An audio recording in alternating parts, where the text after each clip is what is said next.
بتائیے گا کہ جو پی ٹی آئی کا رویہ ہے اس میں مشترکہ اجلاس میں آج پھر شور شرابہ اور ہنگامہ آرائی کی انہوں نے پارلیمنٹ کے اندر، کس طرح دیکھتے ہیں اس کو؟ ان کے پاس اس کے علاوہ کرنے کو کچھ ہے ہی نہیں، نہ بات سن سکتے ہیں نہ دلیل سے بات کر سکتے ہیں۔ کارکردگی پر بات کریں تو آپ کبھی نہیں دیکھیں گے کہ ان کی قیادت نے یا کے پی کے کی حکومت یا ان کی پرانی حکومت میں کوئی یہ کارکردگی پہ بات کرے۔ یہ ہمیشہ شور شرابہ، ہنگامہ اور اس کے بعد جو اسی طرح مذاکرات ہیں۔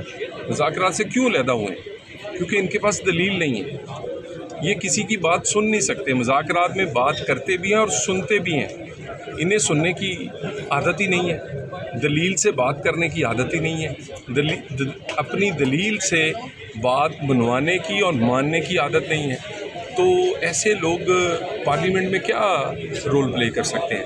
اس کا عملی مظاہرہ آپ دیکھیں، آتے ہیں، کتابیں اچھالتے ہیں، 4-6 نعرے لگاتے ہیں، اپنا ٹی اے لیتے ہیں اور چلے جاتے ہیں۔